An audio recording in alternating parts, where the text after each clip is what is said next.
बातें करते हम खेतों की और उसके रखवाली की, बाग बगीचा फल फूलों और फसलों की हरियाली की। हम बीजों की बातें करते उत्तम जल संसाधन की, हम तकनीकी बातें करते फसलों के उत्पादन की।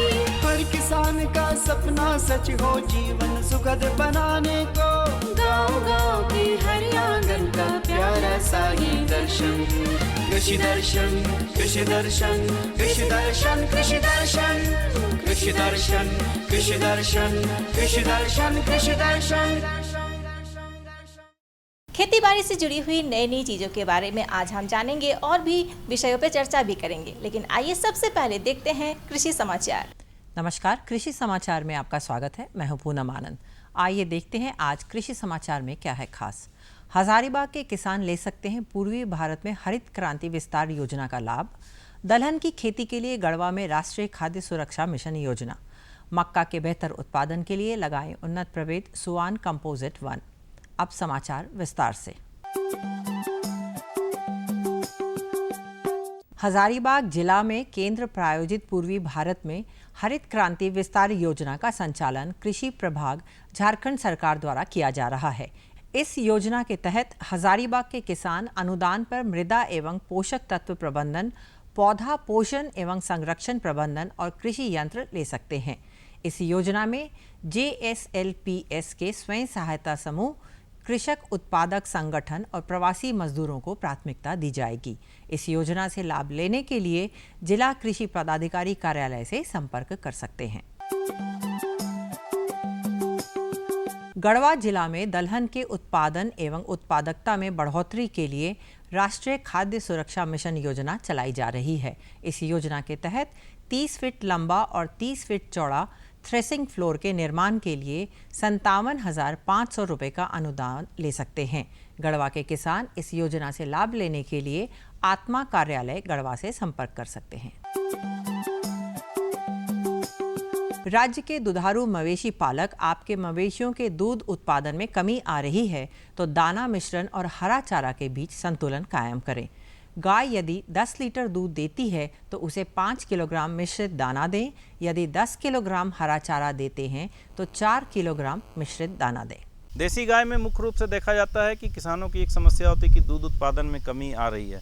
तो इसका मुख्य कारण है कि दूध उत्पादन के हिसाब से आहार की व्यवस्था होनी चाहिए।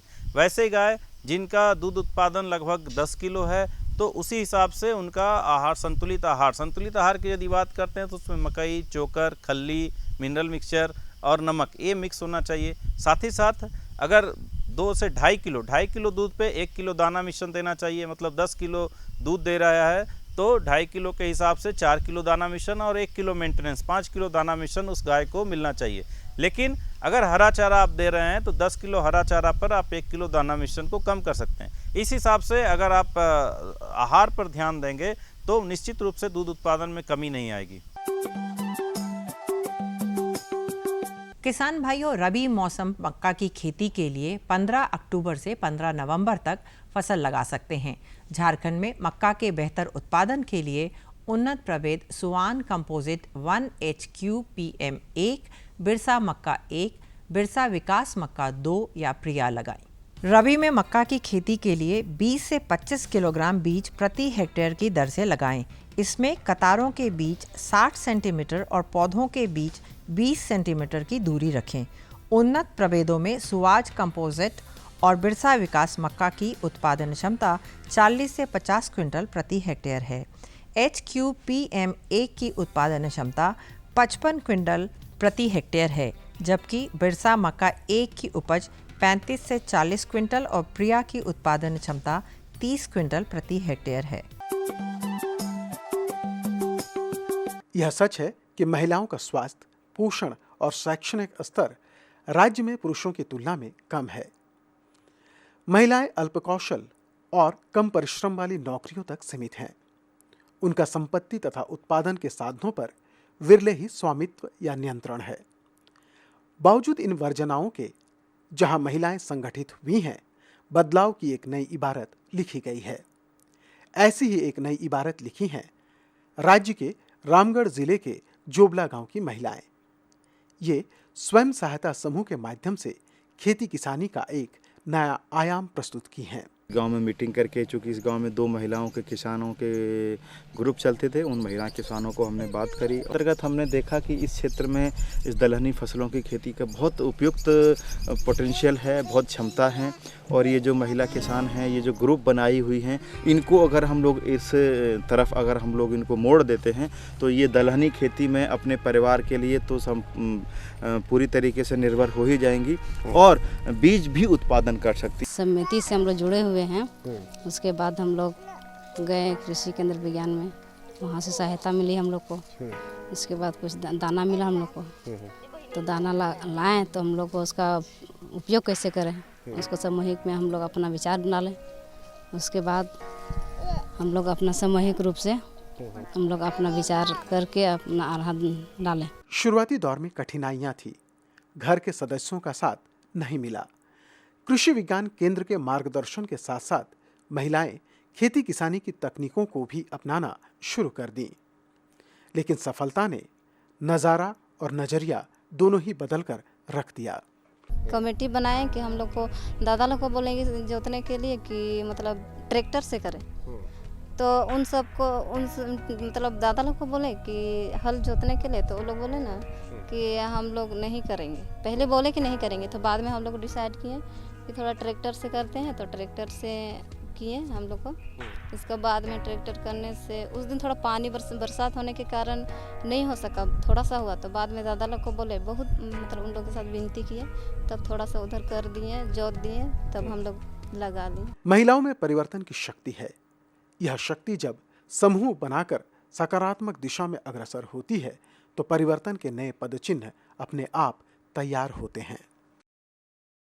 और अब एक नज़र राज्य के 5 प्रमुख शहरों के मौसम के मिजाज पर। आज राज्य के 5 प्रमुख नगरों के अधिकतम और न्यूनतम तापमान कुछ इस प्रकार दर्ज किए गए। रांची का अधिकतम तापमान 30 डिग्री सेल्सियस और न्यूनतम 19 डिग्री सेल्सियस। जमशेदपुर का अधिकतम तापमान 33 डिग्री सेल्सियस और न्यूनतम 23 डिग्री सेल्सियस। मेदिनीनगर का अधिकतम तापमान 34 डिग्री सेल्सियस और न्यूनतम 22 डिग्री सेल्सियस। देवघर का अधिकतम तापमान 34 डिग्री सेल्सियस और न्यूनतम 23 डिग्री सेल्सियस। धनबाद का अधिकतम तापमान 35 डिग्री सेल्सियस और न्यूनतम 24 डिग्री सेल्सियस।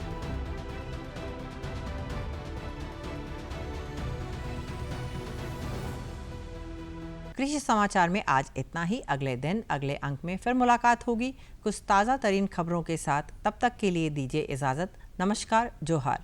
किसान भाइयों, आज का विषय बहुत ही खास है। मुर्गियों में होने वाले रोग और उसका बचाव आप कैसे करेंगे? तो चलिए देर न करते हुए आपको सीधे लेके चलते हैं स्टूडियो, जहाँ पे हमारे विशेषज्ञ हमसे जुड़ चुके हैं। मुर्गी पालन एक लाभदायक व्यवसाय है। मांस एवं अंडा उत्पादन के लिए मुर्गियों की कई प्रमुख प्रजातियां हैं, जिनमें white leg horn, Aseel, Cornish, Australorp इत्यादि प्रमुख है। झारखंड जैसे राज्य में झारसीम और कड़कनाथ जैसी प्रजाति की मुर्गियों का पालन आसानी से किया जा सकता है। सबसे पहले ये एक चीज़ हम लोग जानते हैं कि आज के समय में एक मुर्गी पालन एक व्यवसाय का बहुत ही अच्छा स्रोत है। अभी किसी भी तरह का आप ये शुरू करते हैं, ये पशुपालन संबंधी, तो मुर्गी पालन में सबसे ज़्यादा आमदनी होता है। इसमें आप कम समय में कम पूंजी लगा के ज़्यादा आमदनी प्राप्त कर सकते हैं, इसलिए रोज़गार का ये बहुत ही अच्छा साधन है। और लेकिन अगर मुर्गी पालन आप शुरू कर रहे हैं तो उससे पहले कुछ बातों का जानकारी होना बहुत ही ज़रूरी है। जैसे मुर्गियों की कौन कौन प्रमुख बीमारी है, उनके क्या लक्षण है, क्या निदान करेंगे, तो ये सब चीज़ को ध्यान में रखेंगे तो आपको ज़्यादा आमदनी प्राप्त होगी। अन्यथा आपको जितना उम्मीद करते हैं उससे ज़्यादा आपको नुकसान हो जाएगा। इसलिए इसमें कुछ प्रमुख बीमारियों के बारे में जानकारी होना बहुत ही आवश्यक है। मुर्गियों में बीमारी बहुत तरह से होती है। इसमें विषाणु, जीवाणु या फिर परजीवी या फिर उसको फीड में दाना में कुछ कमी उसके चलते भी हो सकती है। तो अगर दाना में कुछ कमी हो रही है तो आप उसको संतुलित आहार देकर आप उसको पूर्ति कर सकते हैं। लेकिन कुछ बीमारी जैसे बैक्टीरिया, वायरस से होती है, उसके लिए आपको विशेष सावधानी बरतने की आवश्यकता है। पहले तो आपको ये कोशिश करना होगा कि बीमारी फैले ही नहीं। तो ये बीमारी होने का आपको इंतजार नहीं करना है कि बीमार होगा तो हम ये दवा चलाएंगे, ऐसे चलेंगे, वो काम हमको नहीं करना है। पहले कोशिश हम करना, फार्म ऐसा रखें कि बीमारी हो ही नहीं। तो इसके लिए सबसे पहले हमको फार्म को अच्छा से व्यवस्थित करना है। ये मुर्गी पालन बहुत ही सावधानी पूर्वक करने वाला व्यवसाय है। मुर्गियों में पाई जाने वाली बीमारियों में रानीखेत और गम्बोरो सर्वाधिक संक्रामक और घातक बीमारी है। झारखंड में खासकर कुछ बीमारियां बहुत ज़्यादा देखी जाती है, जैसे मौसम बदलने पे नमी में परिवर्तन होता है, उसके चलते बीमारी होने का चांस ज़्यादा बढ़ जाता है। और ख़ासकर अगर हम विषाणु से होने वाली बीमारियों के बारे में देखेंगे तो सबसे ज़्यादा यहाँ पे रानीखेत बीमारी का प्रकोप सबसे ज़्यादा पाया जाता है। ये मुर्गियों में अति संक्रामक रोग माना जाता है। इसे एक बार ये होने पे इनको थोड़ा नियंत्रण करना मुश्किल हो जाता है, इसलिए इसको रोकथाम के लिए विशेष ध्यान देंगे और ये इसका लक्षण जानेंगे इसमें क्या होता है, ये रानीखेत बीमारी है क्या। अगर आपको ये लगता है कि मुर्गियों में कभी कभी देखिएगा कि वो हरा रंग का दस्त करने लगेंगे और फिर उसमें ये एक पैर या दोनों पैर में लकवा मार देगा, उसमें गर्दन जो है टेढ़ा कर देगा, कंपन होगा, पूरा उसका जो पंख जो व्यवस्थित होता है वो पूरा तीतर बितर हो जाएगा। तो ये सब आपको लक्षण दिखता है तो समझ लीजिए कि ये आपको रानीखेत बीमारी पकड़ लिया है। ये सब चीज़ में रानीखेत, जिसे न्यू कैसल डिजीज के नाम से भी जाना जाता है, एक वायरस जनित रोग है। इससे बचाव के लिए मुर्गी घर मुर्गियों के खाने पीने के बर्तन और लीटर को नियमित रूप से साफ करें। लेकिन इससे बचाव का सर्वाधिक कारगर उपाय है टीकाकरण। और अगर ये आपको कंफर्म हो जाता है कि श्योर हो जाते हैं कि आपका ये रानीखेत ही है, तो ये मेरी रानीखेत बीमारी जो है ये वायरस से फैलता है। इसका अभी तक वैसा कोई उपचार दवा नहीं अवेलेबल नहीं है। तो इसके लिए आपको क्या करना होगा कि मुर्गी घर में आपको सुबह शाम छिड़काव करना होगा। मुर्गी का दाना बर्तन और पानी बर्तन को पूरा अच्छा से नियमित रूप से सफाई करना होगा उसको। और साथ में जो भी आपको बीमार मुर्गी दिखती है उसको आप किनारे कर दीजिए स्वस्थ मुर्गियों से। और ये जो छिड़काव करने वाला दवा है उसको आप थोड़ा सा पानी में मिला के पिला भी सकते हैं और तभी ये थोड़ा कंट्रोल होगा, नहीं तो थोड़ा सा इसको दिक्कत होता है इसमें। मुर्गियों में होने वाली एक अन्य गंभीर बीमारी गम्बोरो है।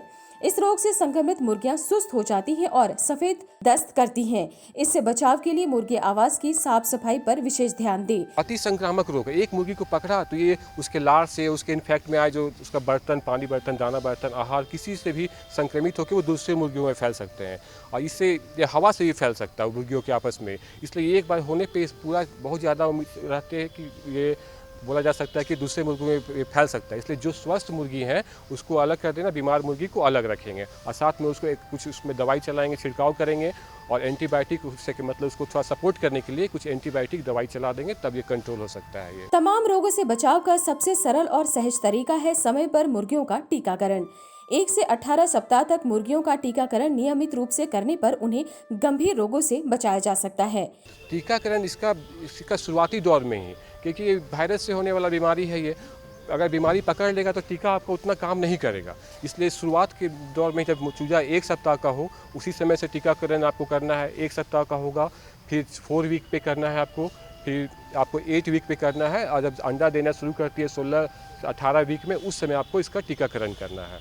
संतुलित भोजन और टीकाकरण के साथ हवादार मुर्गी घर भी उन्हें कई रोगों के संक्रमण से बचाते हैं।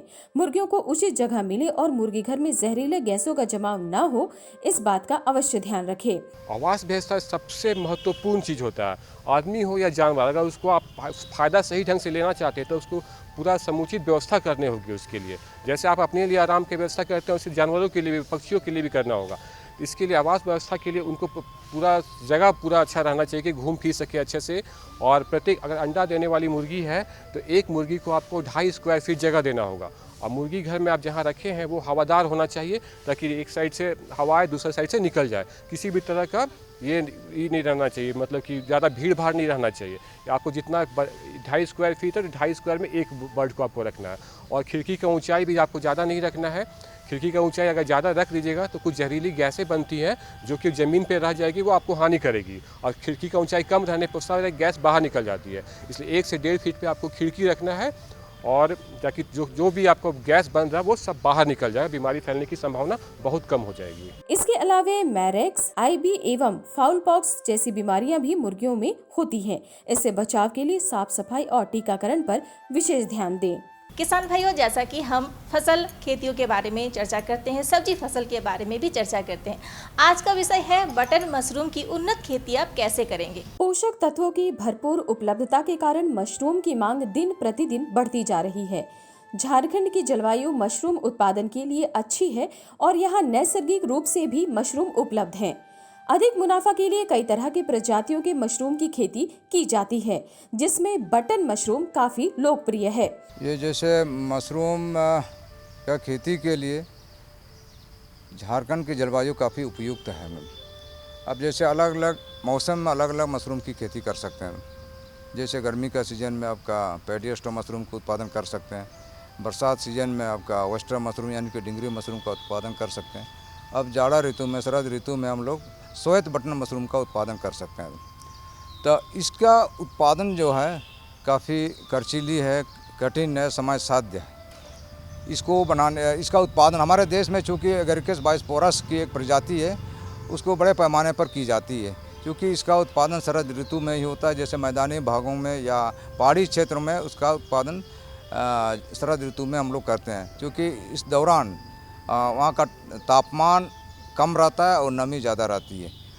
इसके उत्पादन के लिए, इस मशरूम का उत्पादन के लिए आपको 20 से 22 डिग्री सेंटीग्रेड शुरुआत में चाहिए, फिर बाद में फलन के टाइम में 14 से 20 तक हम लोग रख सकते हैं।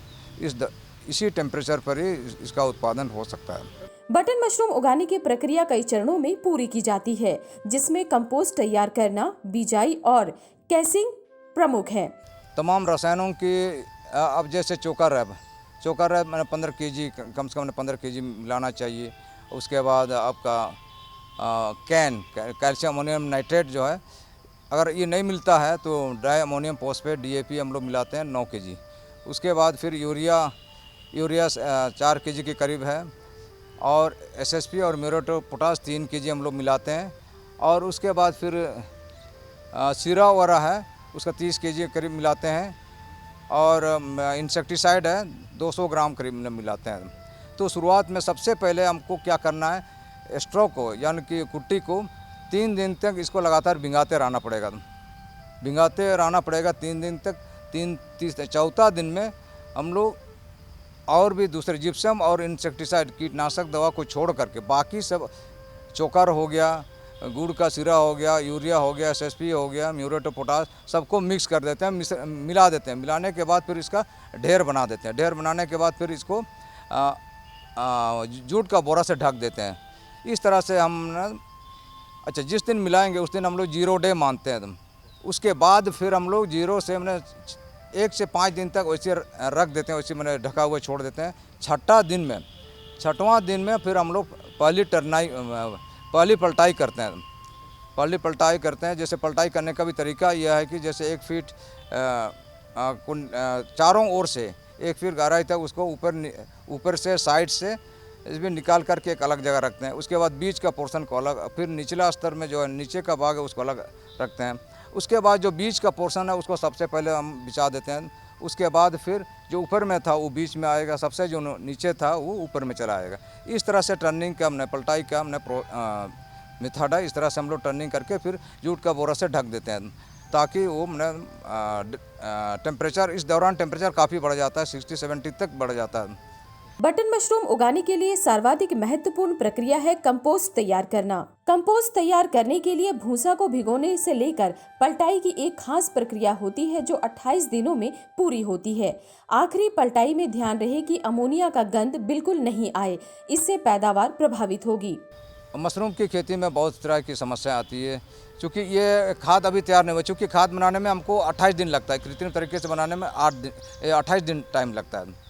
जैसे मैंने 28 दिन कंपोस्ट तैयार हो गया, तैयार होने के बाद फिर हम लोग बिजाई करते हैं। बिजाई करने का मतलब कि बीज को कंपोस्ट में मिलाने की प्रक्रिया को हम लोग बिजाई कहते हैं। तो जैसे कंपोस्ट तैयार हो गया, खाद तैयार हो गया, उसके बाद फिर इसको जिस दिन तैयार होता है, यानी कि 28 दिन में जैसे तैयार होता है, उस दिन हम लोग उसको खाद को फैला करके थोड़ा सा ठंडा होने देते हैं। उसके बाद इसमें बिजाई करते हैं। बिजाई 100 केजी कंपोस्ट में 800 से 1 केजी स्पोन की आवश्यकता पड़ती है। उसमें मिक्सिंग विधि से हम लोग ने मिलाया जाता है। मिक्सिंग विधि से हम लोग स्पोनिंग करते हैं। 1 क्विंटल यानी कि 100 केजी कंपोस्ट में 800 से 1 केजी स्पोन मिला देते हैं। मिलाने के बाद फिर इसमें हम लोग PP बैग में भर देते हैं, यानी कि उसमें कम से कम 5 केजी का भी भर सकते हैं, पॉलीथीन का साइज़ के अनुसार हम लोग इसमें भर देते हैं। भरने के बाद फिर इस दौरान स्पोनिंग करने के बाद जैसे मैंने हम लोगों ने भर दिए, भरने के बाद फिर 1 फीट से ज़्यादा ऊंचाई भी नहीं होनी चाहिए, 1 फीट तक हम लोग रख सकते हैं। इसके बाद फिर जैसे पॉलीथीन का मैंने ऊपर का भाग कुछ मैंने रह गया तो उसको मोड़ करके ये कर देते हैं, मोड़ देते हैं। उसके बाद ऊपर से पेपर से कोई अखबार से ढक देते हैं। ढकने के बाद फिर हल्का हल्का हम लोग पानी का फुहारा छिड़काव कर सकते हैं। कंपोस्ट पूरी तरह तैयार करने के बाद बिजाई या स्पानिंग करें। मशरूम का बीज किसी विश्वसनीय संस्थान से लें जो ताज़ा और फफूंद से मुक्त हो। करीब 12 दिनों के बाद स्पान रन पूरा हो जाता है और उसके बाद किन्सिंग की आवश्यकता होती है। उसके बाद फिर आपका इस दौरान टेम्परेचर आपका 20-22 से 25 तक मैंने रह सकता है। 20 से 25 डिग्री सेंटीग्रेड तापमान होनी चाहिए, तब जाके माइसीलियम का फैलाव होगा। उसके बाद और नमी भी 80 से 85% नमी रहनी चाहिए। इसके बाद फिर 10 से 12 दिन में माइसीलियम ऊपर तक आ जाएगा, कवक जाल खाद के ऊपर तक फैल जाएगा। उसके बाद फिर हम लोग केसिंग करते हैं। केसिंग एक तरह का मट्टी है जो हम लोग बनाते हैं, जैसे बागान का मट्टी और कंपोस्ट 2 साल का कंपोस्ट को मिला करके बराबर बाग में मिला करके हम लोग उसको स्लाइस कर लेते हैं, बीज संक्रमित कर लेते हैं। बीज संक्रमित करने के लिए भी इसको स्लाइस करने के बाद 3-4 दिन तक उसको जूट का बोरा से ढक करके छोड़ देते हैं ताकि एकदम अच्छी तरह से स्लाइज हो जाए। उसके बाद फिर उसी मट्टी से हम लोग उसी मट्टी से जो कंपोस्ट का जो है ऊपरी सतह को हम लोग किसी मिट्टी को उसमें चढ़ा देते हैं। जब मशरूम तैयार हो जाए तो उसकी तुड़ाई कर आकार के अनुसार वर्गीकरण कर लें और चाहे तो मूल्य संवर्धन कर अच्छी कीमत प्राप्त कर सकते हैं। हमारा पता है कार्यक्रम कृषि दर्शन, कृषि प्रकोष्ठ, द्वारा केंद्र निदेशक, दूरदर्शन केंद्र, रातू रोड, रांची। पिन संख्या 834001।